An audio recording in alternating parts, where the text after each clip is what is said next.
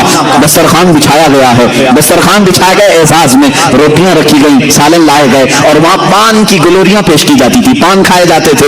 مخدوم سنہ رحمۃ اللہ تعالی علیہ دسترخوان پر سامنے بیٹھے ہیں، علاء الحق پنڈوی رحمۃ اللہ تعالی علیہ سب سے پہلا جملہ کیا فرمایا؟ اولیاء کا دسترخوان بھی کیسا ہوتا ہے، کہا کشت لاؤ ہاتھ دھلانے کے لیے، ہم بھی دسترخوان پر ہاتھ دھلاتے ہیں۔ مخدوم سنہ سے ان کے شیخ نے کہا، بیٹا فرزند اشرف، اپنے ہاتھ دھو لو دنیا کی ہر لذت سے، دنیا کی ہر لذت سے ہاتھ دھو لو۔ آپ نے ہاتھ دھوتے ہوئے اپنے شیخ سے کہا کہ حضور والا، میرے مرشد گرامی، آپ کا یہ بیٹا، آپ کا یہ فرزند دنیا کی سب سے بڑی دولت جو کرسی ہوتی ہے اس بادشاہت سے ہی ہاتھ دھو کر کے آیا ہے، اور آپ نے ہاتھ دھو کر کے دسترخوان پر کھانا شروع فرمایا تو چار لقمے سب سے پہلے مخدوم علاء الحق پنڈوی رحمۃ اللہ تعالی علیہ نے اپنے ہاتھ سے ان کے منہ میں رکھے، اور ایک ایک لقمے پر کہا کہ کون کون سا لقمہ تھا؟ ایک طریقت کا تھا، ایک معرفت کا تھا، ایک اسرار و رموز کا تھا، ایک حقانیت کو پوچھنے والا تھا۔ یہ چار لقمے کھلانے کے بعد اپنا صافہ، اپنا امامہ نکالا، مخدوم جہانگیر اشرف سمنانی کے سر پر باندھا اور کہا، بیٹا فرزند اشرف، میں زمانے سے اس خرقے کو سنبھالا ہوں، سلسلہ چشتیہ سلطان غریب نواز رضی اللہ تعالیٰ عنہ کی بارگاہ سے آیا ہوا یہ امامہ آج تک میرے پاس امانت تھا، اس سلسلہ چشتیہ کی ساری امانتیں میں نے تمہارے سر پر رکھ دی۔ یہ خرقہ پوشی ہوئی، آج یہ دن یہاں سے خلافت ہی دے دی گئی، آپ نے بیعت بھی کیا۔ مخدوم اشرف سمنانی رضی اللہ تعالیٰ اس خانقاہ میں تقریباً 12 سال تک گزارے، 12 سال تک۔ اس کے بعد اپنے پیر و مرشد سے اتنا لگاؤ تھا، ان کے بغیر وہ ایک پل بھی نہیں رہتے تھے۔